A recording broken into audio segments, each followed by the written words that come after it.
Grazie alla vice sindaco, grazie a Rosella e amici di Espassi. Peraltro, per quelli che sono stati costretti da me a essere qua stasera, poi potete passare da Rosella per riscuotere.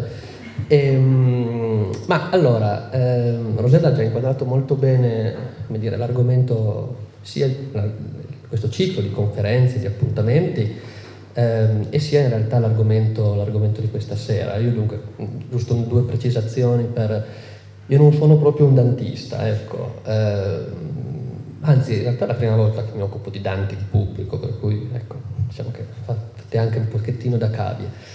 Non sono un dantista perché di solito mi occupo di letteratura religiosa, soprattutto del tardo medioevo, che do da gioia proprio. E quindi sono stato anche contento, sia perché sono di Borgo, eccetera, eccetera, però anche di potermi occupare di qualcosa di un pochettino più divertente rispetto ai miei argomenti soliti. Giusto due parole per dirvi che cosa potete aspettarvi da questa sera. Parleremo di questo poeta, di questo Arnaud Daniel. Parleremo di Arnaud attraverso Dante, di Dante attraverso Arnaud, dei temi che Dante mette in bocca ad Arnaud in questo discorso che lui fa alla fine del canto 26 del Purgatorio. E come diceva già Rosella, il discorso di Arnaud è l'unico. Dante incontra centinaia di persone, soprattutto nell'inferno, ma anche nel Purgatorio e poi nel Paradiso, sempre meno, però Dante incontra veramente centinaia di persone. Ci sono libri, articoli che indagano quanti, chi sono, li categorizzano. Dante ne incontra veramente centinaia e tutti parlano in un perfetto fiorentino di fine 200. Che siano tedeschi, francesi, spagnoli, siciliani, pistoiesi, eccetera, parlano tutti nella lingua di Dante sostanzialmente, tranne uno che è appunto Arnaud Daniel. Arnaud Daniel per 8 versi, quindi sono 2 terzine e mezza, parla nella sua lingua, cioè nel provenzale antico, nell'occitano antico. Arnaud Daniel, lo vedremo, era dalle parti di Bordeaux sostanzialmente. E questo, diciamo che nel Medioevo, che un autore scriva in una lingua che non è la sua non è inusuale, che però un autore come Dante, che aveva una certa considerazione di sé come persona e come artista, lasci che un personaggio parli in una lingua che non è la sua, è qualcosa di un pochettino più importante, ecco. E alla fine cercherò di... questo è il tema grosso che ci occuperà. Alla fine però vorrei farvi vedere come nel discorso di Arnaud c'è una parola che incredibilmente, perché appunto Arnaud è del Périgord, Dante sappiamo tutti di dove fosse, c'è una parola che però incredibilmente, forse, se è giusta, come dire, la ricerca che si è svolta qui in questi anni su questo termine, ci porterebbe verso le nostre zone. Cioè Dante in qualche maniera avrebbe forse conosciuto una parola, diciamo la parlata occitana, diciamo, delle nostre zone montane, Ciso, transalpine, comunque dopo vedremo. E poi se c'è poi ancora tempo, vediamo poi quali sono le tempistiche. Non mi dispiacerebbe leggere l'intero canto 26, ci metto 7-8 minuti, non sono un gran lettore, non ho una gran bella voce, però ecco, potrebbe essere una buona cosa, una lettura d'antis. Allora, proviamo ad andare avanti.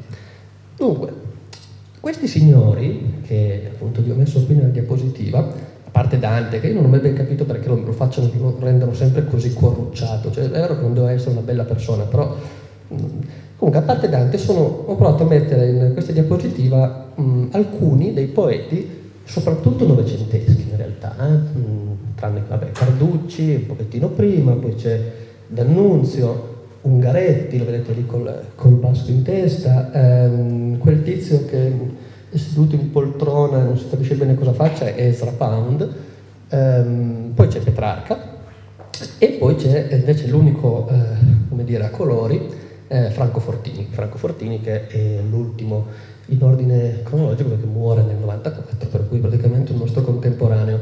Da cosa sono accomunati questi qua? Ma in realtà sono accomunati perché tutti più o meno hanno un debito nei confronti di Arnaud. Dante, perché appunto, come vedremo, lo ammira, lo cita e lo imita anche. Ma il vero, come dire, come per tante altre cose nella letteratura europea, italiana e quindi europea, perché la letteratura medievale, diciamo la letteratura tardo medievale, soprattutto della lirica europea, sostanzialmente non esisterebbe se non ci fosse quella italiana, perché questo signore che vedete in basso a sinistra, che è Francesco Petrarca, oltre a insegnare a tutta l'Europa sostanzialmente un nuovo codice, perché alla fine tutti nel Cinquecento saranno dei petrarchisti, cioè qualsiasi poeta lirico in realtà scriverà come Petrarca, perché Petrarca, modello inarrivabile di stile, temi, eccetera, eccetera, però in realtà Petrarca imita egli stesso Arnaut e sdogana per tutti i secoli che seguono, fino a Fortini, perché poi, per carità, la poesia da Leopardi in poi perde molto della sua, come dire, della sua formalità, delle strutture, l'endecasillabo, eccetera, eccetera. Però fatto sta che tutti questi signori, tranne Ezra Pound, che invece studiò Arnaut per motivi stilistici, lo tradusse anche, però tutti questi signori, Carducci, Fortini, Ungaretti, Dante, Petrarca, D'Annunzio, si cimentarono prima o poi nella loro carriera poetica con una forma poetica inventata proprio da Arnaut, che è la sestina e che vedremo dopo. Nonostante l'importanza che ha Arnaut, sostanzialmente è uno sconosciuto. Cioè io sfido, ecco, diciamo che in questa sala forse 1, 2, 3, diciamo 5 per essere generosi, forse possono dire, ma non per sfiducia, ma perché a scuola naturalmente Arnaud Daniel non si fa, perché va già bene se nel programma di una scuola superiore, diciamo facendo una media fra le varie scuole superiori, va già bene se si riesce a iniziare come dire, con le origini della poesia italiana, perché poi il programma è molto grande, le ore sono molto poche, eccetera. Quindi generalmente i trovatori, io per esempio, io non li ho fatti al liceo, so di qualcuno qualche docente che riesce a proporre degli approfondimenti, delle temi, però ecco, le ore sono quelle che sono e secondo me, adesso non ho guardato sul mio libro di letteratura delle superiori, però ecco, posso dire con una buona approssimazione che Arnaut non è proprio quello. Forse tra i trovatori, magari, che ne so, Bernard de Ventadorn, forse, può essere che ci sia qualche volta citato. Ma Arnaut Daniel, nonostante la sua importanza enorme, è sostanzialmente uno sconosciuto, e quindi ben vengano anche queste... devo dire che ero un pochettino preoccupato quando mi hanno comunicato il tema, sia perché a me Arnaut personalmente non piace proprio tanto, perché scrive sempre solo su una cosa, è un poeta totalmente d'amore, insomma è un po' noiosetto, però quindi ero un po' preoccupato perché comunque è un grandissimo, cioè tra quelli prima di Dante, ecco, e quindi come dire, ero un po' preoccupato, però effettivamente sono contento in realtà di potermene occupare, perché spero per quella che si chiama la terza missione degli universitari, cioè quella di riportare un pochettino sul territorio e di comunicare col territorio per evitare di parlare sempre tra di noi, spero di riuscire così questa sera a far sì che andiate a casa, oltre che sperabilmente non troppo annoiati, però con qualcosina in più, qualche nozione in più. Qualche nozione però devo darvi, e qui penso sia la parte più noiosa, nonostante abbia fatto questa fantastica linea del tempo, devo darvi qualche nozione di cronologia e di geografia, giusto per, come dire, essere tutti più o meno sulla stessa lunghezza d'onda. Parleremo, come ho detto, sto parlando di trovatori. Ora, chi sono i trovatori? I trovatori, come dire, ci sono state tante formule, tante definizioni per i trovatori, ma forse si può dire che senza i trovatori sostanzialmente la letteratura europea, soprattutto la lirica, ma non soltanto, non esisterebbe o sarebbe poca cosa. I trovatori sono i primi poeti del Medioevo, e quindi diciamo dopo il crollo della latinità, sono i primi poeti a scrivere in lingua volgare lirica, cioè una poesia in cui un soggetto che non è necessariamente l'autore materiale dice io. Naturalmente la lirica non è che il poeta non è sempre autobiografica, perché anche il mio amato Leopardi, cioè, se poveraccio avesse dovuto davvero patire tutte le pene di cui dice io, cioè, voglio dire. E quindi, in ogni caso, la lirica, che è questo genere fondamentale della nostra cultura, ci sono altre culture che non attribuiscono tutta questa importanza alla lirica, noi sì, noi come cultura occidentale sì. Se non ci fossero i trovatori, se non ci fossero stati i trovatori, la lirica europea semplicemente non esisterebbe. Inventano tutto loro, cioè in qualche misura inventano i temi, inventano le forme, che poi si evolvono, eccetera, eccetera, però tutto da lì parte. E il primo trovatore di cui ci è rimasta un'informazione, non è detto che fosse il primo, ma per ben che ci fosse stato qualcun altro, non è che andiamo tanto più indietro, è un tizio che nasce nel 1071 e vive fino al 1125, qualcosa del genere, non vive tantissimo, all'epoca si moriva giovani, che di mestiere faceva il duca. Guglielmo IX era duca d'Aquitania, conte di Poitiers e duca d'Aquitania, governava su un territorio praticamente doppio, se non triplo, rispetto a quello su cui il re di Francia, che in teoria era il suo superiore, aveva un potere concreto. Era uno dei più grandi feudatari del suo tempo, cioè senza l'assenso di Guglielmo IX si faceva poca roba. Guglielmo IX va in crociata, per esempio, è sempre presente nelle dispute territoriali, politiche del tempo, era un grandissimo, e Guglielmo IX nel suo tempo libero si dilettava a comporre poesie del primo di cui ci è rimasto qualcosa. Però era il 1071.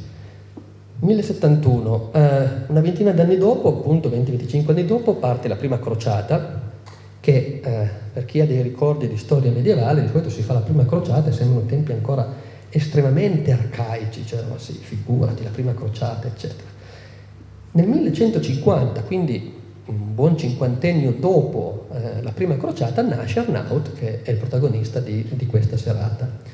Dante nasce 110 anni dopo. Questo per darvi l'idea di che cosa vuol dire, disponendo su una linea del tempo, il Medioevo, perché noi siamo abituati a pensare, per carità, a scuola ci dicono, naturalmente è giusto, tutti i manuali lo dicono, il Medioevo, l'età di mezzo, però in realtà è un'età composta in realtà di diverse età al suo interno, perché è un tempo molto lungo, però poi alla fine uno andando avanti dimentica tante cose e dice ma sì, il Medioevo, tanto figurati, sono tutti lì, il Medioevo sarà una cosa unitaria. In realtà il Medioevo è davvero lungo, e per farvi capire la differenza che passa tra un Arnaud Daniel e un Dante, possiamo pensare a questo, cioè ci sono circa 100 anni, per tagliare corto. Siamo nel 2021. Cosa succede 100 anni fa? Ho cercato su Wikipedia stamattina. 100 anni fa a Livorno nasce il Partito Comunista Italiano. 100 anni fa Coco Chanel presenta il profumo Chanel numero 5. Hitler diventa presidente del Partito Nazionalsocialista. Viene tumulato il Milite Ignoto a Roma. Nasce l'Irlanda libera, Stato libero d'Irlanda. Viene fondato anche il Partito Nazionale Fascista. E Einstein vince il Nobel per la fisica. Cioè, 100 anni fa succedono queste cose che per noi adesso, tranne alcune cose di cui, scontiamo le conseguenze ancora adesso, però ci sembrano lontanissime. Cioè, il Nobel per la fisica Einstein, il Milite Ignoto, cioè 100 anni fa, un tempo lontanissimo. Ebbene, tra Dante e Arnaud Daniel passano 100 anni. Quindi questo per far capire la profondità anche in cui ci muoviamo. Dante conosceva Arnaud Daniel, naturalmente non di persona. Arnaud Daniel muore intorno al 1210, quindi c'è ancora un cinquantennio buono di tempo, non di persona, ma lo conosceva attraverso la lettura delle sue opere. E in realtà Dante era, per l'epoca, abbastanza informato sulla cronologia sulla cronologia letteraria, no? Perché nella Vita Nuova, che è questo... non sto qui a spiegare cos'è la Vita Nuova, comunque questo è un'opera della giovinezza di Dante, in cui Dante raccoglie una trentina di sue liriche, ci mischia in mezzo dei passi in prosa, in cui un po' le spiega, eccetera, eccetera. Fatto sta che Dante dice, a un certo punto, dice, non è molto numero di anni passati che apparirono prima questi poeti volgari, eccetera, eccetera. E segno che sia picciol tempo è che se volemo cercare in lingua doco e in quella di sì, noi non troviamo cose dette, anzi lo presente tempo, per 150 anni. Ora, in primo luogo qui viene nominata questa lingua doco, che nient'altro è che la lingua doc. Voi sapete che lingua doc, occitano, provenzale, sostanzialmente, al di là delle implicazioni politiche, ma sono denominazioni sostanzialmente equivalenti, si chiama lingua doc perché la particella affermativa in occitano classico è hoc, che deriva dal latino hoc, vuol dire questo, mentre in italiano è sì, mentre il francese, che adesso nessuno chiama più col suo nome, tra virgolette, storico, però al tempo in cui si parlava lingua doco, quindi nel Medioevo, la particella affermativa, che adesso in francese è oui, all'epoca era oil, che deriva da hoc il, adesso naturalmente oil è diventato oui, ouais, quando si parla un po' meno controllati, però all'epoca si parla così, in italiano è diventata sì, per cui Dante è un fine ascoltatore e osservatore della realtà linguistica, perché inventa sostanzialmente una categoria che è rimasta invariata fino ad oggi. E cosa dice Dante? Ci dice che sostanzialmente prima la Vita Nuova viene scritta diciamo negli anni 90, 80, 90, comunque siamo alla fine del 200, e Dante ci dice che andando indietro di 150 anni sostanzialmente prima di allora nessuno aveva poetato in volgare, e quindi i trovatori li colloca sostanzialmente, se facciamo una media, diciamo 1290 meno 150 anni fa 1140. Ora, si è sbagliato di un pochettino, ma non si è sbagliato più di tanto, cioè, sostanzialmente ci ha preso abbastanza. E infatti questa seconda citazione è l'unica in latino che ho messo questa sera, perché Dante appunto, nonostante, oltre ad essere stato padre di tutti noi linguisticamente, cioè, poi non è vero, però comunque oltre ad essere stato, tutti lo chiamano il fondatore della lingua italiana, il padre della lingua italiana, comunque senz'altro uno di quelli che l'ha usata meglio, ha scritto anche in latino, come molti di voi sapranno, scrive in latino un trattato per dimostrare l'eccellenza di ciò che non è latino, ma naturalmente lo scrive in latino perché si rivolgeva ai dotti dell'epoca, e quindi ai dotti si scriveva in latino, come adesso noi siamo, come dire, forzosamente in molti campi costretti a scrivere in inglese, cioè non è né brutto né sbagliato, è così. Non è né giusto né sbagliato, così semplicemente. Comunque lui scrive nel De Vulgare Eloquenza, che viene scritto diciamo all'inizio del 300, prosevero argumentanto oralia si dicet hoc, quod vulgares eloquentes in ea primitus poetati sunt, eccetera eccetera, ut puta Petrus del Vernia et ali antiquiores doctores, che vuol dire l'altra lingua, cioè quella doc, argomenta a proprio favore che i cultori dell'eloquenza volgare hanno poetato per la prima volta in essa come nella lingua più perfetta e più dolce, così Pere del Vernia e altri antichi maestri. Ora, questo signore, questo Pietro Peire del Vernia, perché veniva dall'Alvernia, è uno dei, non dei primi, ma diciamo dei secondi trovatori, perché è attivo tra il 1150 e il 1170, quindi secondo Dante si arriva al 1140, Pietro del Vernia più o meno, lui lo dice che è uno dei più antichi, sostanzialmente ci siamo, quindi aveva un'idea non perfetta, ma diciamo che per l'epoca abbastanza soddisfacente, no? E come conosceva Dante i trovatori? Ma come all'epoca si conoscevano, come all'epoca le persone istruite, colte, conoscevano i poeti di tutta Europa, almeno di quelli di cui si riusciva a leggere la lingua, attraverso i manoscritti. Io qui vi ho messo un'immagine di uno, forse non dei più belli, ma comunque carino, cioè, rispetto alle cose di cui mi occupo io di solito, che sono sostanzialmente spazzatura, cioè, questo è, se non mi sbaglio, il manoscritto che i provenzalisti chiamano I, che è un manoscritto veneto, cioè veneto nel senso che è stato fatto in Veneto, come molti altri manoscritti della lirica trovadorica, ma si trova adesso a Parigi. E il signore che c'è in questa miniatura è appunto Arnaud Daniel. Adesso non so se riuscite a leggere, ma sopra la vignetta c'è scritto Arnauds Daniels. Questi veri e propri canzonieri appunto si preoccupavano anche di dare un'immagine. Ora non sappiamo se Arnaud Daniel rassomigliasse proprio al tizio della vignetta, però ecco, cercavano di dare anche un'immagine al pubblico, che era un pubblico naturalmente colto, erudito, soprattutto ricco, perché se non altro lo sfondo di questa letterina, che penso sia una E o una Q, non so, è in lamina d'oro, per cui questi manoscritti sono oggetti preziosi e cari, e quindi li possedevano soltanto grandi signori, grandi biblioteche. Questo per dire però che Dante sostanzialmente conosce Arnaud come conosce tantissimi altri poeti, quelli che conosceva, come dire, di persona, i fiorentini, i toscani li conosceva di persona, ma la gran parte dei poeti li conosceva come li conosciamo noi adesso, semplicemente leggendoli. Certo, noi li leggiamo qui, libretti di carta sottile, loro avevano questi grossi manoscritti, pesanti, di pergamena, eccetera, eccetera, però sostanzialmente il percorso è più o meno quello lì. Dove ha letto Dante Arnaud Daniel? Non si sa. Dante può averlo letto a Firenze, quando compiva i suoi primi studi, che ne so, presso il convento di Santa Croce, dove Dante compie una parte della sua formazione. Può averlo letto a Bologna, dove Dante va a fare un po' di studi universitari.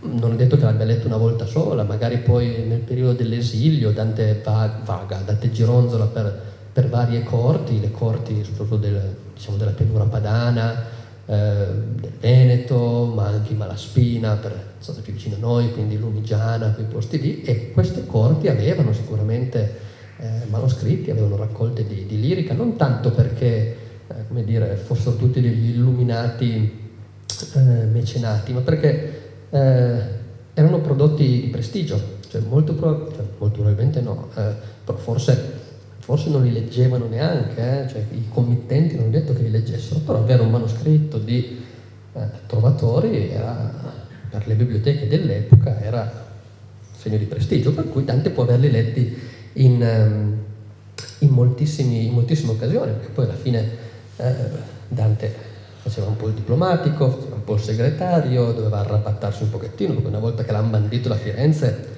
non è che si trovasse più bene, e quindi vagando il suo percorso sia di studi che poi di vita può aver incontrato i trovatori, così come altri poeti, moltissime volte. E quindi, così come leggeva Pietro del Vernia, come leggeva molti altri trovatori, avrà letto Arnaud. E chi era Arnaud? E adesso iniziamo, lo conosciamo un pochettino meglio. E il modo che io ho scelto al di là di questa cartina, che è un semplice screenshot da Google Maps, giusto per vedere dove sta Ribérac, sostanzialmente nella zona di Bordeaux, lui veniva da quella parte lì, per ricordo. Leggiamo, vi leggo, poi vi traduco, ma in realtà non ce n'è quasi bisogno, perché come dice molto spesso Walter Meliga, che appunto chiuderà questa piccola serie di 3 conferenze trovadori che il 15 di ottobre a Dronero, provenzale non è cinese, cioè sostanzialmente, anzi una delle lingue romanze più facili per noi italiani.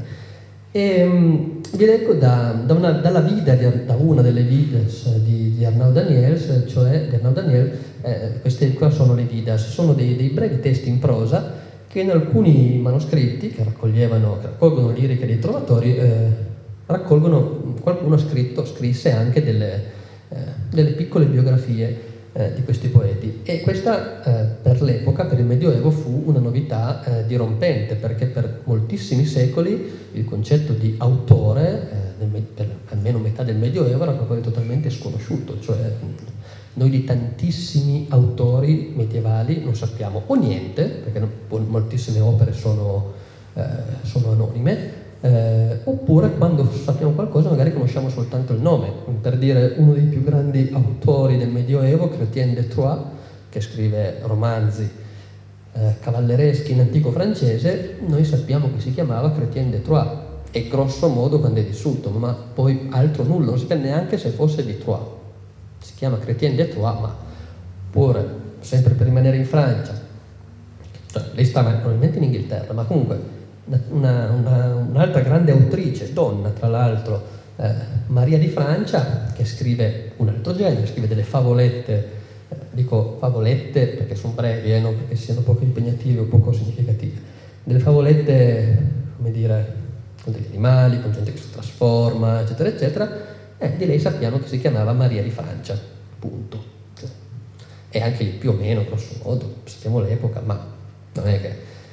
E quindi il fatto di avere queste biografie, che poi spesso sono piene di invenzioni, perché non è che questa gente andasse in giro dicendo ah sì, io ho fatto questo e quest'altro, non è che portava curricula come si fa adesso, cioè molto spesso si prendevano le poesie e si diceva ah guarda, in questa qui lui dice che ha amato tal donna, in questa qui si dice che è stato presso la corte di quest'altro tizio, qui si dice che gli hanno svaligiato la casa, hanno perso i suoi libri, allora vedi che si ricostruivano sostanzialmente un itinerario biografico e poetico, quindi in realtà in gran parte ci sono delle cose inventate, ma ciò non di meno è già una grande rivoluzione che ci siano. E cosa si dice di Arnaud?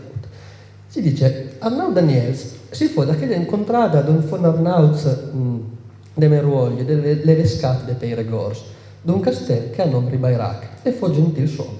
Cioè Arnaud Daniel fu di quella terra da cui venne anche il signor Arnaud di Meruoglie, che è un altro trovatore, del vescovado del Peyregord, del Perigordino, di un castello che ha nome Riberac, e fu un gentiluomo, quindi gentiluomo nell'accezione medievale, e imparet ben letras e delectezze en trobar, e apprese bene le lettere, cioè andò a scuola, ulteriore cioè imparò il latino, perché all'epoca naturalmente quello si imparava, e delectet se en trobar, e si dilettò nella poesia, nel comporre, e abbandonet las letras, cioè a un certo punto le lettere, il latino, forse un'educazione da chierico, forse non so, un'educazione da futuro religioso, abbandonet, e fece giuglars, e si fece giullare, e pres una maniera di trovare en caras rimas, e assunse un modo di poetare intraducibile in rime caras, preziose, ecco, diciamo, perché suas canzons non son leus ad intendere ni ad apprendere, motivo per cui le sue canzoni non sono facili né da capire, né da ascoltare, né da apprendere, ma in realtà qui è intendere, cioè da capire e da penetrarci dentro. E Hamet, tutti i trovatori amano qualcuno, se non hanno amato una donna che non gli ha corrisposti, non sono i trovatori. E Hamet, un'altra donna di Gascogna, moglie de Guillaume de Boviglia, ma non fu cregut che la donna gli fece plaisir en dret d'amor. E amò una donna di alta, come dire, posizione sociale. I trovatori amano sempre una donna che è superiore a loro, naturalmente nella finzione poetica, poi nella vita di tutti i giorni, però nella finzione poetica amano sempre una donna che è superiore a loro, perché solo così, solo amando una persona che ti è superiore moralmente, socialmente, eccetera, eccetera, ci si può, in questo percorso, ci si può raffinare e diventare sempre più sempre più perfetti nell'amore, sempre più gentiluomini, sempre migliorare sempre, ecco. Questa è una cosa che per esempio poi passerà nello stil nuovo, passerà in Petrarca, pensiamo, cioè Petrarca, addirittura Laura non sapeva neppure che Petrarca fosse innamorato di lei, e poi è passato in tutta la nostra letteratura, cioè se pensate alla letteratura, adesso magari non la letteratura proprio quella da romanzetto rosa, però anche quella in realtà si ama sempre qualcuno che non si può raggiungere, perché alla fine quando uno raggiunge l'oggetto del desiderio, uomo, donna, gatto, eccetera, sostanzialmente è finita lì la cosa, cioè quello che interessa è prima, non mi vuole, allora io dovrò migliorare, perché è tutto lì, quello che c'è dopo interessa poco.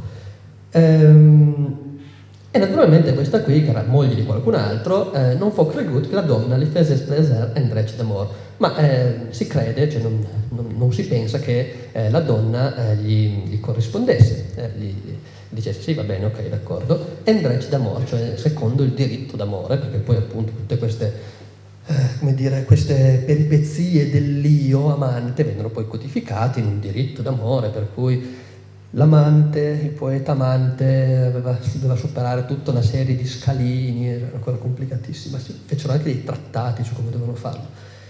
Vabbè, perché il disse? Per cui disse.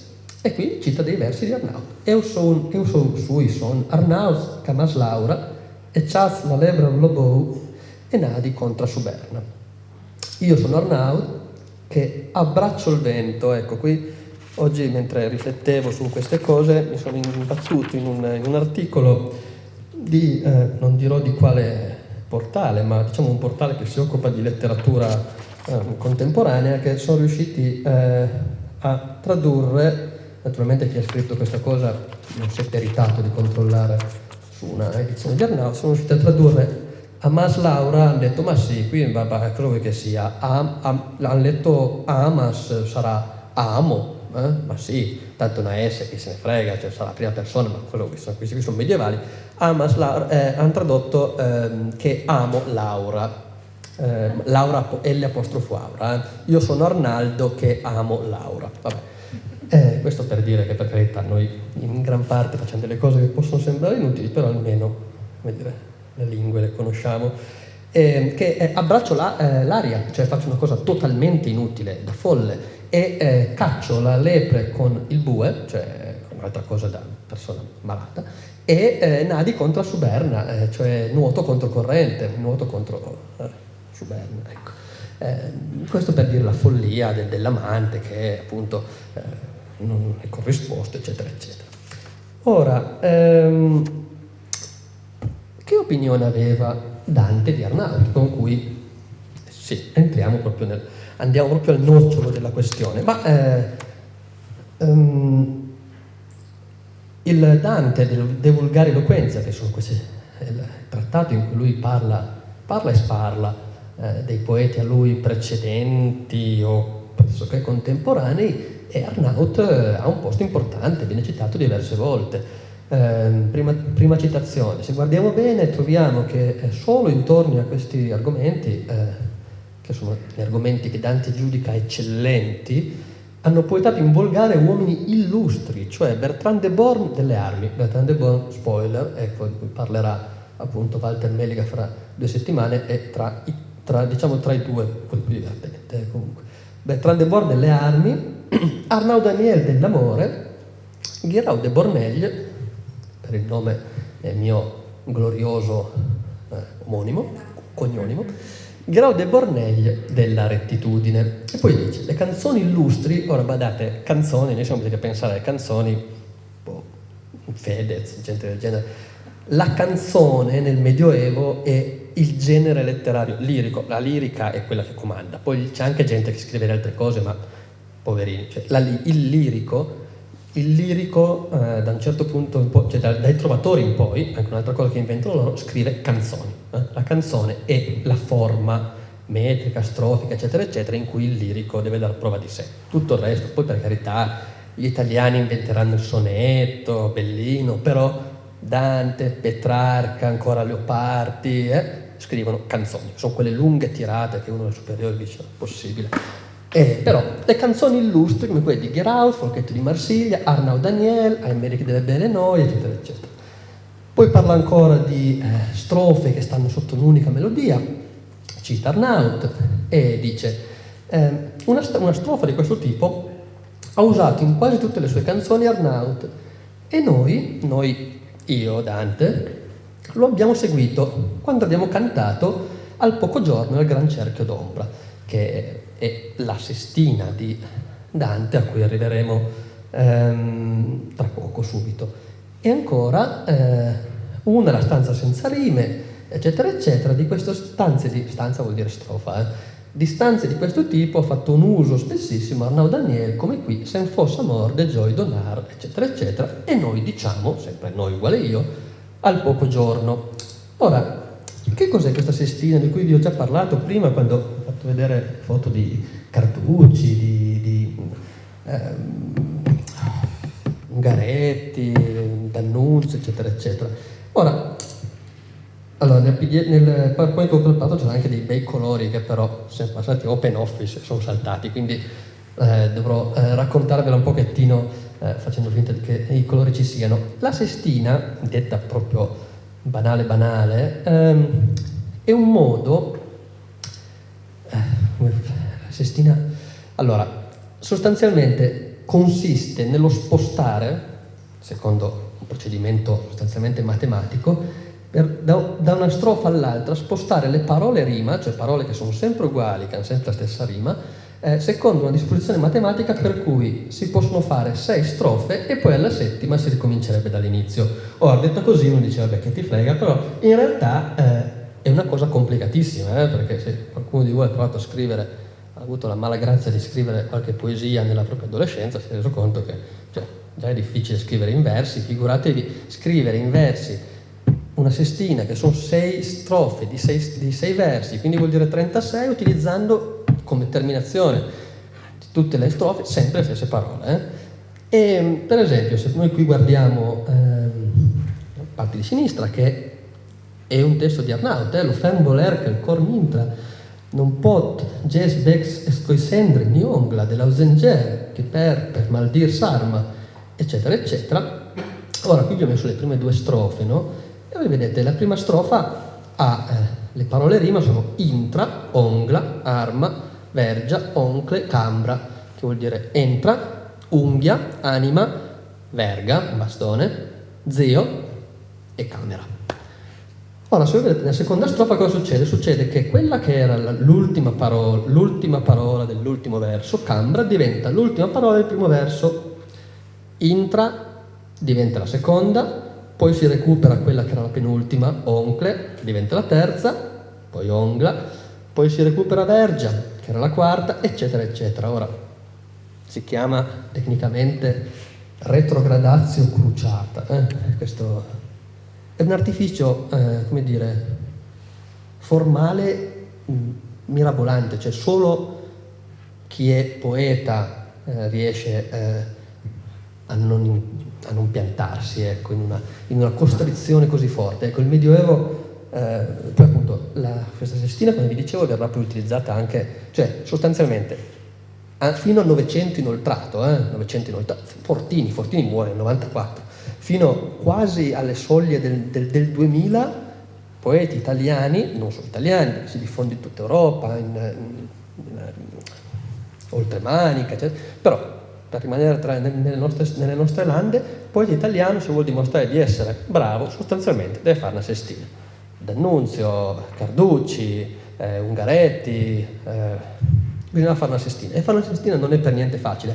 La inventa Arnaud Daniel, che, come dire, Arnaud arriva cioè, inizia la sua carriera poetica in un momento della storia letteraria dei trovatori, perché ecco, i trovatori hanno questa caratteristica che quando uno magari inizia a leggerne qualcuno si fa un'idea dei trovatori come che i trovatori, sostanzialmente l'esperienza trovadorica tramonta con la crociata contro gli albigesi, 1229 o cose del genere, quindi diciamo tra 1100 e 1220, 120 anni di esperienza trovadorica. Uno dice, vabbè sì, alla fine dicono tutti la stessa cosa, ed è vero, cioè i trovatori dicono tutti la stessa cosa, ma, come dire, come in tutta la poesia del Medioevo, come dire, l'innovazione, il quid poetico in realtà è dire sempre grosso modo la stessa cosa, però con delle minime variazioni, con una cifra poetica personale e soprattutto dimostrandosi sempre più bravi dal punto di vista formale. Per cui quando arriva Arnaut, abbiamo visto prima nella sua vita, nella sua biografia, si dice che poetava in caras rimas, cioè utilizzava delle rime preziose, non necessariamente difficili, però preziose. Cioè chi è che va a fare una poesia in cui mette in rima una parola come unghia, anima sì, ci può stare, verga, zio e camera? Cioè oggettivamente uno si dicesse, vabbè, guarda, faccio una poesia del genere, sì, vabbè, ok. Eppure Arnaut riesce a fare delle poesie. Arnaut scrive quasi solo poesie d'amore, scrive una poesia politica, vabbè, scrive quasi solo poesie d'amore utilizzando delle rime caras, cioè ricercate, preziose, eccetera, eccetera. Dante conosce la Sestina di Arnaut,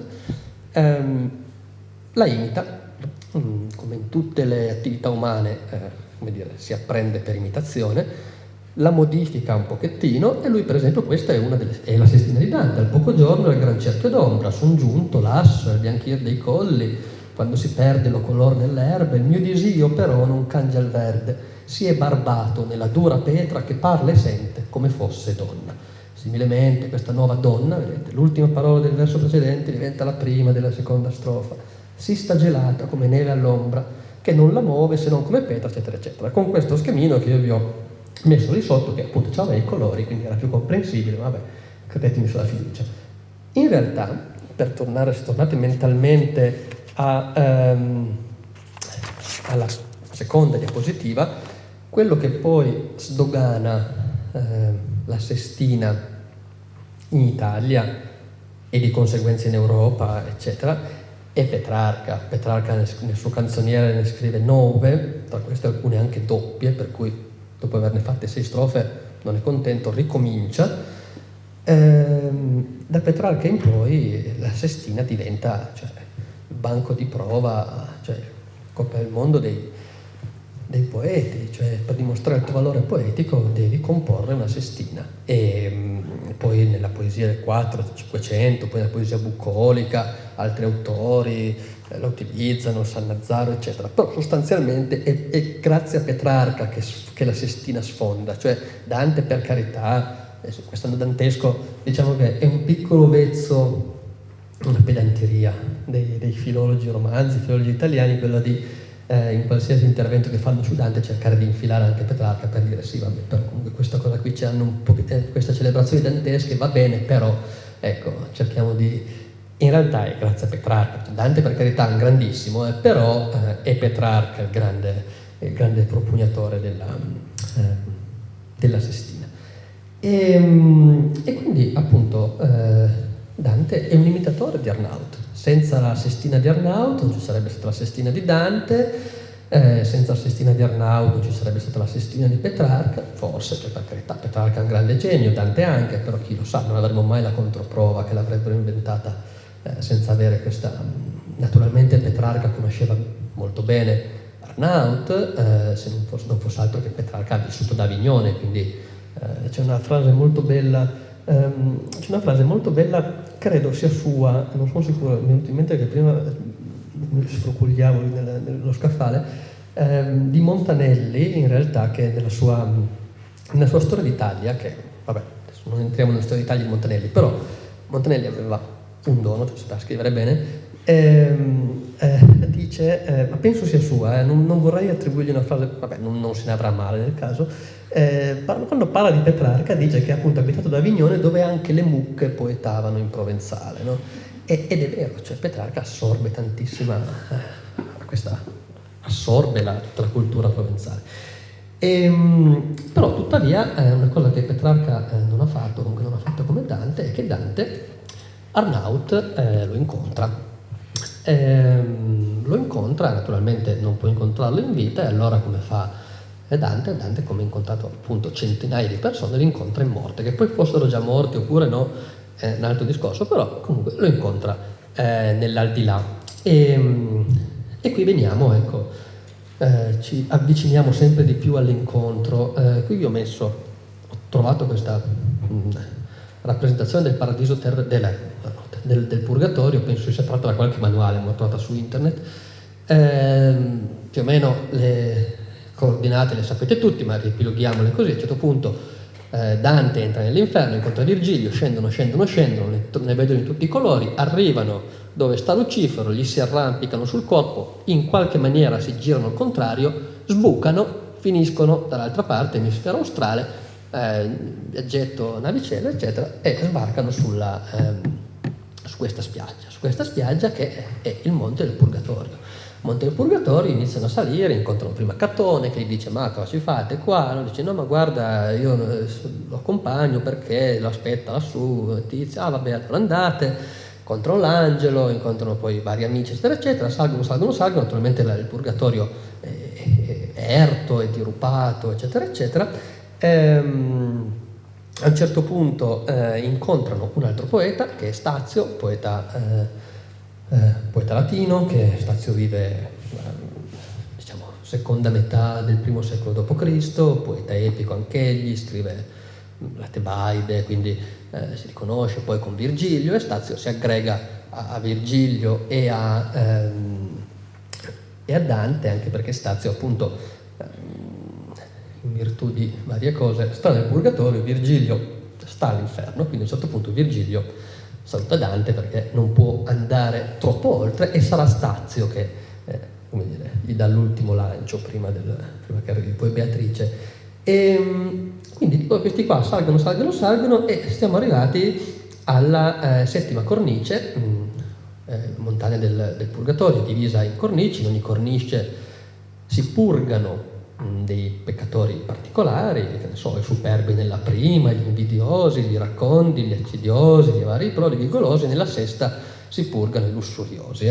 lussuriosi che naturalmente lussurioso ha lo stesso significato che abbiamo adesso lussuriosi, però un po' diverso, cioè il lussurioso per Dante è quello che appunto soccombe all'amore. Dante sa benissimo che lui ci trascorrerà un pochettino di tempo lì dentro, cioè gli è andata bene che non va da Paolo e Francesca, perché è stato poeta d'amore, eccetera, eccetera.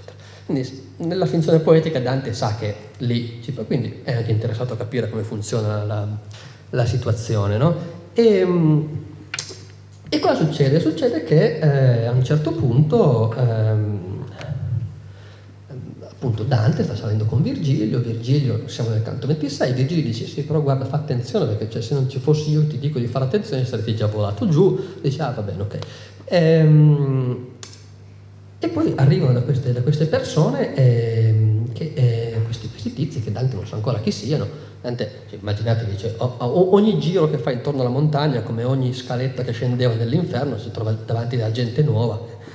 E questi qua dicono, ma guarda, questo qui, cioè, non mi sembra che sia morto. Iniziano a dirsi, ma tu secondo te chi è questo, eccetera, eccetera. A un certo punto un'anima gli parla per dirgli, ma cioè, presentati, facci capire. Dante sarebbe anche pronto a soddisfare questa curiosità, però viene interrotto perché succede una cosa, queste anime iniziano a corrersi le une incontro alle altre, e Dante capisce, poi gli verrà spiegato, però sostanzialmente il lettore inizia a comprendere che in questa cornice si purgano quelli che hanno amato, come dire, sia in maniera cerco di dirlo in modo politicamente corretto, sia in maniera omosessuale che eterosessuale, in modo eccessivo, ecco. Passata questa buriana, perché loro si scambiano, poi corrono, dicono cose, eccetera, poi appunto cercheremo, se ho tempo poi di leggerlo, Dante finalmente si rivolge alle anime, e l'anima che gli aveva parlato riprende la parola e non dice ancora chi è, perché Dante comunque aspetta prima di svelare, e gli spiega cosa è successo, perché queste anime si correvano incontro, quale peccato si purga, così anche Dante dice ho capito, eccetera, eccetera. Alla fine quest'anima gli dice guarda, se tu vuoi sapere chi sono questi, lascia fare, non saprei dirtelo, comunque non è importante. Io però ti dico chi sono, io sono Guido Guinizelli, qui mi purgo, eccetera, eccetera. Allora Dante dice, no, caspita, Guido Guinizelli, cioè il padre mio, l'iniziatore del dolce stil nuovo. Cioè, Dante è scioccato, non tanto di vederlo lì, perché probabilmente si aspettava, però che questo qui gli abbia parlato. Cioè, come per noi oggi incontrare, non so, una star, uno sportivo, Killian.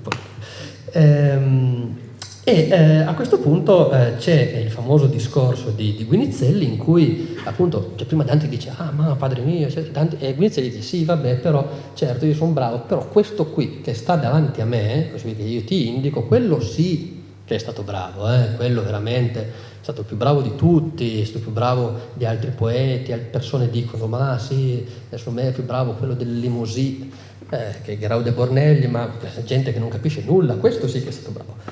Ed è qui che c'è il famoso passo del del miglior fabbro, perché appunto adesso leggiamo un pochettino, Guinizelli dice: «Oh frate Dante, questi che io ti cerno col dito», e additò uno spirito innanzi, «fu miglior fabbro del parlar materno. Versi d'amore e prose di romanzi soverchiò tutti, e lascia dir gli stolti che quel delle musicre don Cavanzi, a voce più che al ver drizzan li volti». E così, cioè quindi più a ciò che si sente dire rispetto alla verità, quasi una fake news oggi.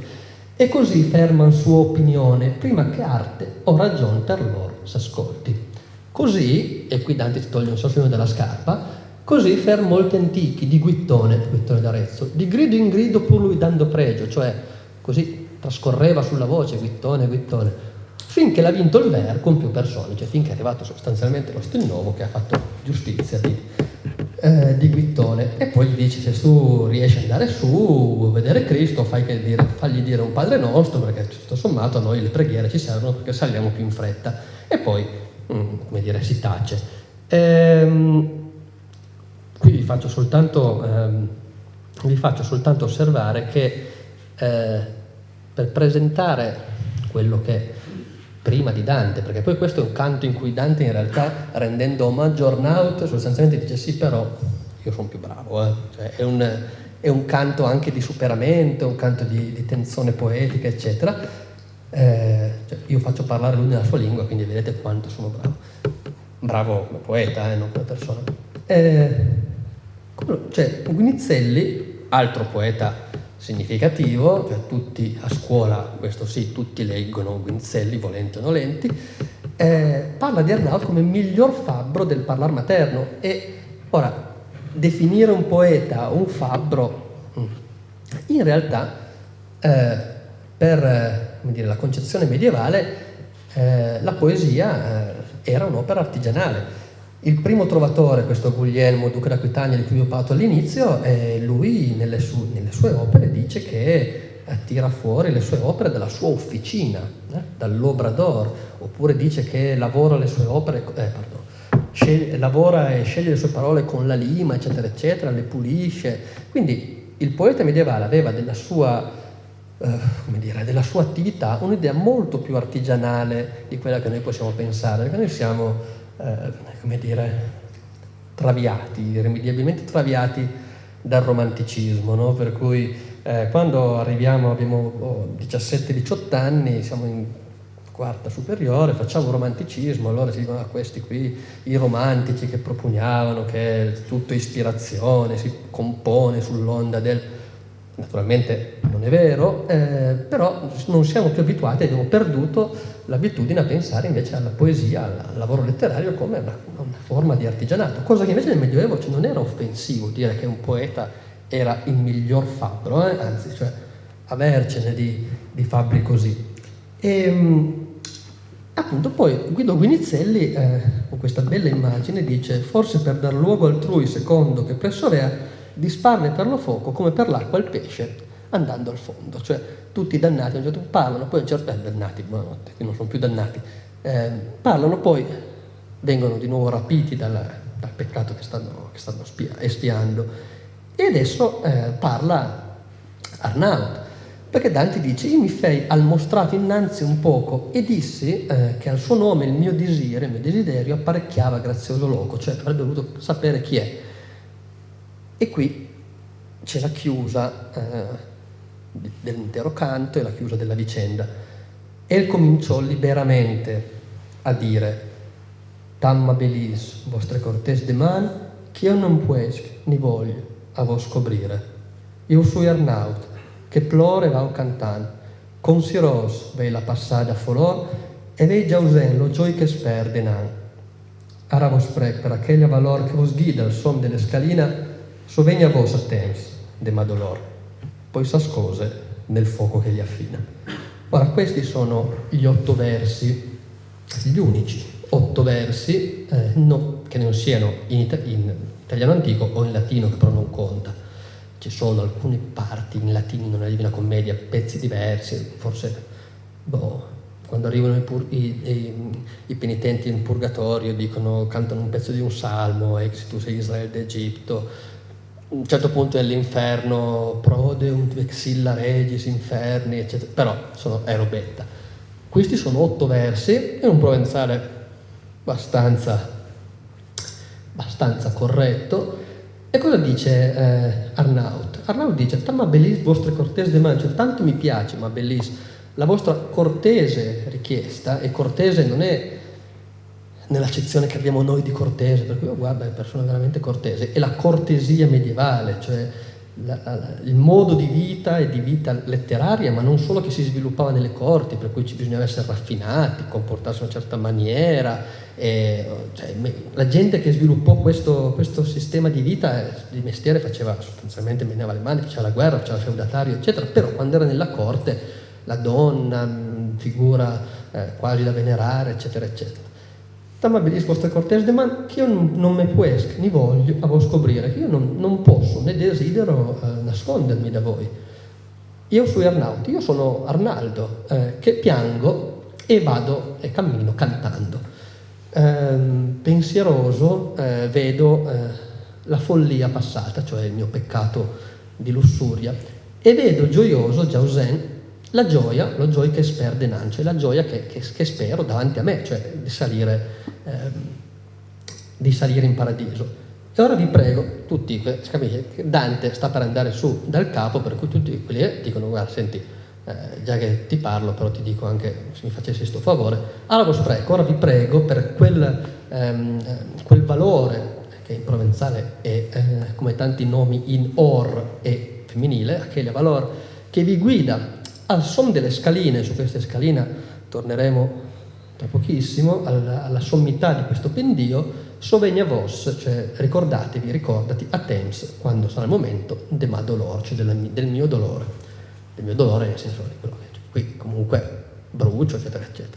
Poi s'ascosa nel fuoco che li affina, ecco, quindi questo fuoco che brucia questi penitenti, ma li raffina. Anche qui, come vi dicevo, il fatto di raffinarsi è uno dei cardini di tutta la poetica trovadorica, ma poi in realtà anche dello stil nuovo, cioè la donna angelicata, che quindi bisogna migliorare sempre perché non si sarà mai abbastanza degni di lei, eccetera, eccetera.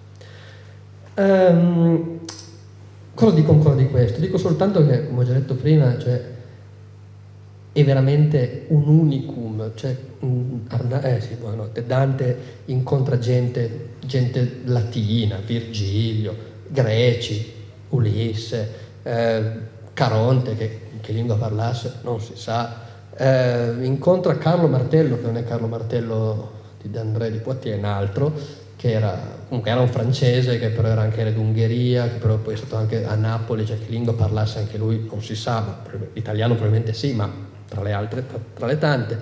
Incontra Folchetto di Marsiglia, altro trovatore coetaneo di Arnaut, Folchetto, e Folchetto lo incontra nel paradiso perché lui è stato vescovo, per cui si è pentito per tempo del fatto di essere stato un trovatore, e Folchetto parla così, cioè quando Dante gli si rivolge, Folchetto dice: la maggior valle in che l'acqua si spanda, fuor di quel mar che la terra inghirlanda, tra discordanti litri contro il sole, eccetera, eccetera. Cioè Folchetto parla in un perfetto fiorentino di fine 200. E quindi questo vi fa capire l'eccezionalità di questi 8 versi. Uno dice: ma sì, sono 8 versi, poca roba, certo, sul conteggio totale del canto, che sono 148 versi, sono poca roba, sul conto totale dei versi della commedia sono insignificanti, ma sono gli unici versi in cui qualcuno parla nella sua lingua, per cui è veramente un unicum. Cioè, come vi dicevo, non era inusuale che un poeta del Medioevo scrivesse in una lingua che non era la sua, perché mentre noi oggi siamo abituati a pensare che ci sono le lingue nazionali, per cui se sei uno scrittore italiano scrivi in italiano, eccetera, eccetera, nel Medioevo sì, generalmente uno scriveva nella propria lingua, però se c'erano dei generi che richiedevano una specifica lingua, per esempio, che ne so, uno degli altri trovatori che Dante incontra nel Purgatorio, Sordello, che lo incontra all'inizio, canto terzo, canto quarto, non mi ricordo, e Sordello era mantovano, quindi parlava più o meno il dialetto che si parla adesso, quindi quel lombardo che è quasi romagnolo, cioè, eppure Dante, parla, in quel caso lì parla in fiorentino, ma non è tanto questo. Sordello, quando deve scrivere poesia, scrive in provenzale, perché la lirica si scriveva in provenzale.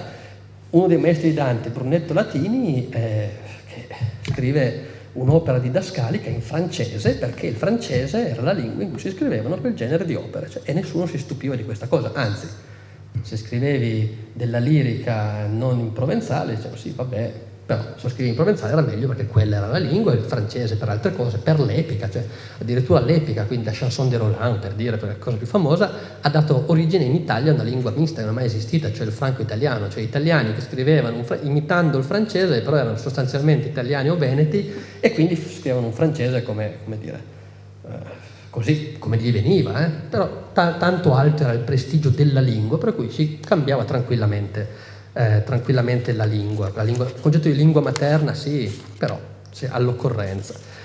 E solo ancora su questo passo, e poi negli ultimi 10-15 minuti che mi avvio a concludere, vorrei farvi vedere, qui i colori sono rimasti,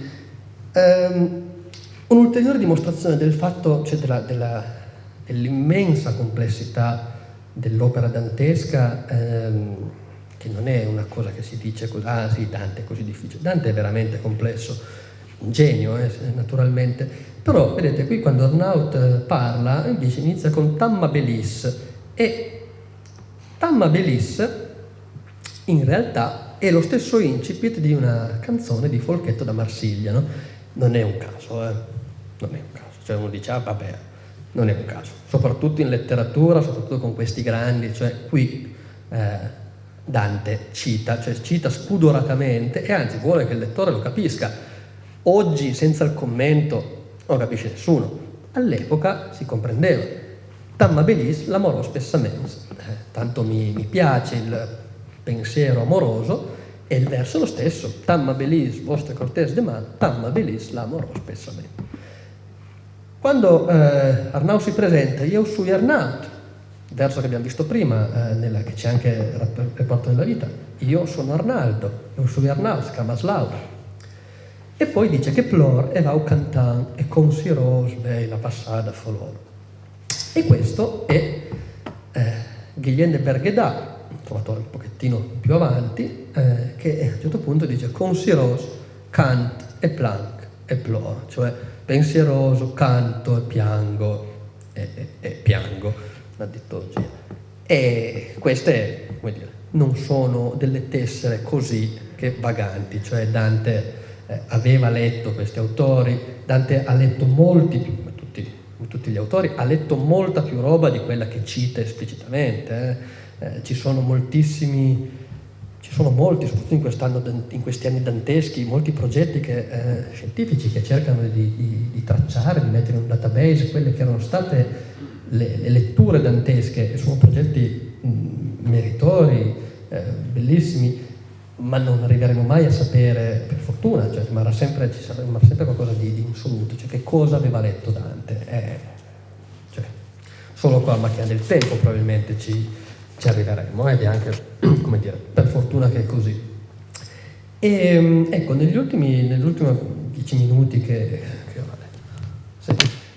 che mi rimangono, avevo detto che tramite questo discorso di Arnaut, incredibilmente, questa è una coincidenza, siamo qui a Borgo, questa periferia della lingua doc, però con il discorso di Arnaut in qualche maniera arriviamo a dare un'occhiata alle parlate delle nostre zone, perché ora chi di voi va in montagna riconoscerà forse queste zone che sono tra la Vallestura e la Valmaira. La caserma che è il ricovero dell'Escalon è in Valmaira, il Monte Scaletta sta tra la Valmaira e la Vallestura, zona diciamo tra la Valmaira, Porto Ciorliero, diciamo Vallone di Viviere, Gardetta più o meno, della Vallestura più o meno delle zone di Rourend. Comunque fatto sta, uno dice vabbè, ok, belle foto, però è il nome di questi posti che è interessante, perché uno dice vabbè, il Monte Scaletta sa perché è una scala, è l'Escalon, una grande scala. In realtà la connessione che io vorrei farvi vedere è con questo verso qui, che vos guida al son delle scalina, che prima vi ho letto e vi ho tradotto che è la valor, cioè quel valore che vi porta, che vi guida alla sommità di queste scaline. Ora, non sto qui a farvi tutta la storia di questa parola, delle interpretazioni che ci sono state, perché sarebbe troppo lunga. Fatto sta che un miglior fabbro di me, cioè che appunto Walter Meliga, che insegna, che è professore di filologia romanza a Torino, recentemente, qualche anno fa, è tornato su questa parola che in realtà tutti i commentatori danteschi hanno detto sempre ma sì, vabbè, sarà una scala, Dante se l'ha inventato, non lo troviamo nei repertori, però vabbè, è Dante, so sarà inventato. In realtà dire che Dante per necessità di rima si inventa una parola è fare un torto, e quindi tutti un pochettino svicolavano, e appunto Walter Meliga ha detto vabbè, vediamo se per caso. Comunque, facendola breve, si arriva a determinare che esiste una voce celtica che più o meno faceva scarena, che vale pendio ripido, pendio scosceso. Si trovano delle attestazioni di questa parola in parlari moderni, tipo savoiardo, esciarenas, terreno roccioso, che domina su dei precipizi, in delfinatese, scarenes, ecciarena, con più o meno tutto lo stesso significato, sostanzialmente. Quindi pendio sottoposto a frane, ciapere sostanzialmente, cioè Monte Scaletta è pieno.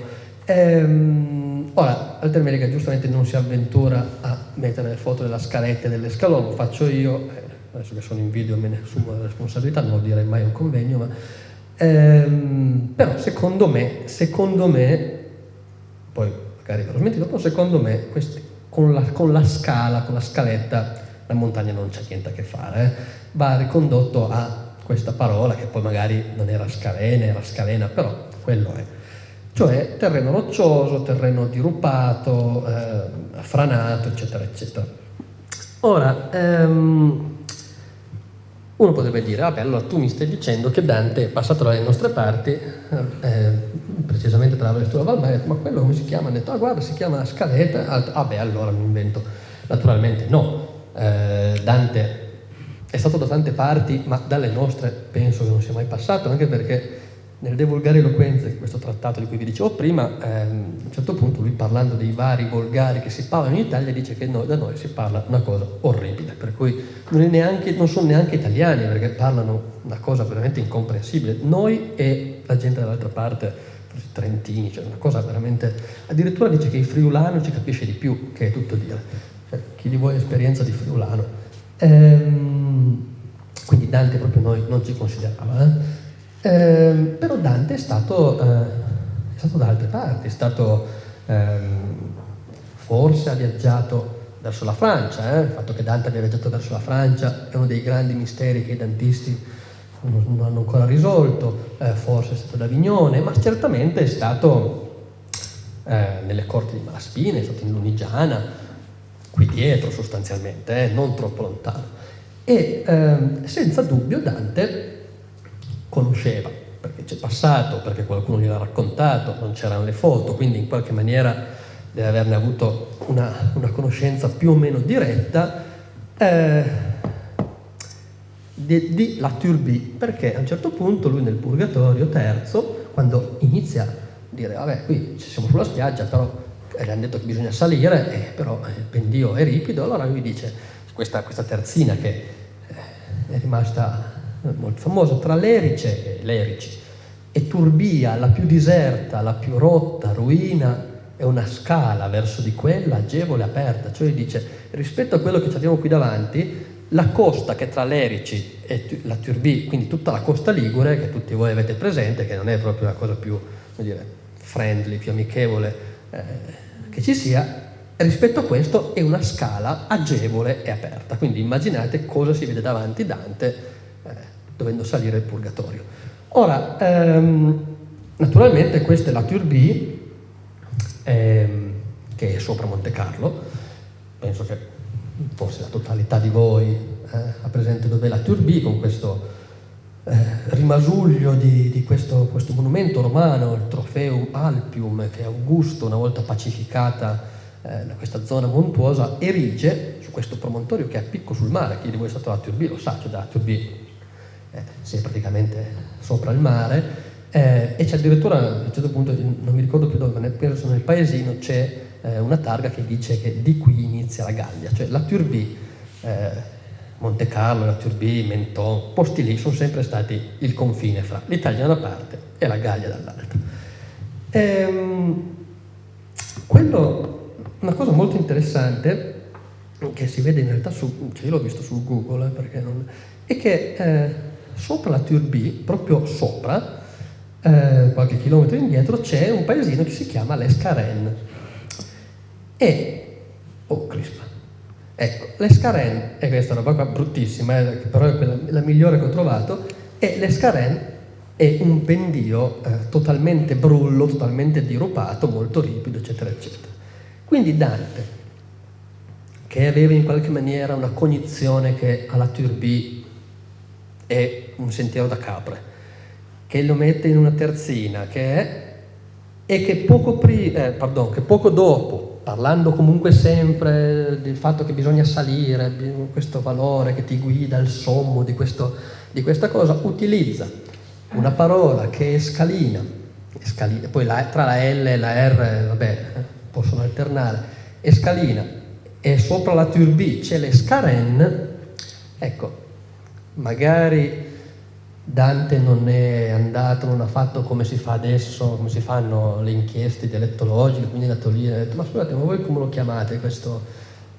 Però può essere che in qualche maniera, magari quando soggiornava alle corti del Malaspina o quando magari è andato, sicuramente non l'ha letto da nessuna parte, perché è un termine, come dire, descrittivo del terreno, cioè Dante anche perché utilizza parole un po' come Arnaut, parole di uso comune in opere che poi sono rimaste eterne, però è scarena, cioè voglio dire, è un modo per indicare una riva. Però può essere che in qualche maniera sia entrato in contatto con questa parola, gli sia rimasta, e al momento di far parlare Arnaut abbia deciso di utilizzare questa parola, che senz'altro è molto evocativa, e che per un puro caso, perché avessimo fatto questa conferenza in Val Chisone, magari sarebbe stato meno significativo. Per la Turbie sostanzialmente sono i nostri cugini dall'altra parte, e quindi ecco, mi sembrava opportuno farvelo vedere proprio in conclusione. E adesso, visto che sono rimasto incredibilmente in un'ora, se non c'è nulla in contrario, mi farebbe piacere leggere l'intero canto, appunto, vedete, porto via 5 minuti, non di più, perché non succede quasi mai. È molto raro sentire leggere un intero canto di Dante. Io appunto non sono un gran lettore, mi scuso, non ho una voce. Il maestro in queste cose è colui che è già passato 2 settimane fa, cioè Giuseppe Noto, perché lui fa l'attore, fa l'attore nel senso che si occupa anche di teatro, ha fatto anche l'attore, quindi una bella voce, una bella presenza scenica. Io no, però me lo leggo lo stesso, quindi immaginatevi, non chiudete gli occhi perché sennò, come dire, poi vi addormentate, però Dante, Virgilio, eccetera, stanno salendo, e Dante dice: mentre che sì per l'orlo uno innanzi altro ce ne andavamo, e spesso il buon maestro diceami: guarda, Giove che io ti scaltro, feriami il sole in sull'omero destro, che già raggiando tutto l'occidente mutava il bianco aspetto di cilestro. E io facea con l'ombra più rovente parer la fiamma, e pur a tanto indizio vidi molt'ombre andando ponermente. Questa fu la cagion che diede inizio loro a parlar di me, e cominciarsi a dir: colui non par corpo fittizio. Poi verso me, quanto potean farsi, certi si fero, sempre con riguardo di non uscir dove non fosse rarsi. O tu che vai, non per esser più tardo, ma forse reverente, agli altri dopo, rispondi a me, che in sete e in fuoco ardo. Né solo a me la tua risposta è uopo, che tutti questi ne hanno maggior sete che d'acqua fredda, Indo o Etiopo. Dinne, com'è che fai di te parete al sol, pur come tu non fossi ancora di morte entrato dentro dalla rete? Si mi parlava un dessi, e io, mi fora già manifesto, s'io non fossi atteso ad altra novità che apparve allora, che per lo mezzo del cammino acceso venne gente col viso incontro a questa, la qual mi fece a rimirar sospeso. Lì veggio d'ogni parte farsi presta ciascun'ombra e baciarsi una con una senza restare, contente a breve festa. Così, per entro loro schiera bruna, s'ammusa l'una con l'altra formica, forse a spiar lor via e lor fortuna. Tosto che parton l'accoglienza amica, prima che il primo passo li trascorra, sopra gridar ciascuna s'affatica. La nuova gente Sodoma e Gomorra, e l'altra nella vacca entra Pasife, perché il torello a sua lussuria corra. Poi, come grue che alle montagne rife volasser parte e parte in ver l'arene, queste del gel, quelle del sol schife, l'una gente sen va, l'altra sen vene, e tornan lagrimando ai primi canti e al gridar che più lor si convene. E racconstansi a me, come davanti, essi medesimi che m'avevan pregato, attenti ad ascoltarne i lor sembianti. Io, che 2 volte aveva visto lor grato, incominciai: o anime sicure d'aver quando che sia di pace stato, non son rimase acerbe né mature le membra mie di là, ma son qui meco, col sangue suo e con le sue giunture. Quinci su vo per non esser più cieco. Donna e di sopra che m'acquista grazia, perché il mortal per vostro mondo reco. Ma se la vostra maggior voglia sazia, tosto divegna, sì che il ciel v'alberghi, che pien d'amore e più ampio si spazia, ditemi, acciò che ancor carte ne verghi, chi siete voi e chi è quella turba che se ne va diretro ai vostri terghi? Non altrimenti, stupido, si turba lo montanaro e rimirando ammuta, quando rozzo e salvatico si nurba, che ciascun'ombra fece in sua paruta. Ma poi che furon di stupore scarche, lo qual degli alti cuor tosto s'attuta, beato te, che delle nostre marche cominciò colei che prima in chiese, per morir meglio esperienza in barche. La gente che non vien con noi offese di ciò perché già Cesar trionfando regina contra sé chiamarsi intese. Però si parton, Sodoma gridando, rimproverando a sé, come hai udito, e aiutan l'arsura vergognando. Nostro peccato fu ermafrodito, ma perché non servammo umana legge seguendo come bestie l'appetito, in obbrobrio di noi per noi si legge quando partinci il nome di colei che si imbestiò nelle imbestiate schegge. Or sai i nostri atti e di che fummo rei. Se forse a nome vuoi saper chi semo, tempo non è di dire e non saprei. Farotti ben di me volere scemo, son Guido Guinizelli e già mi purgo per ben dolermi prima che allo stremo.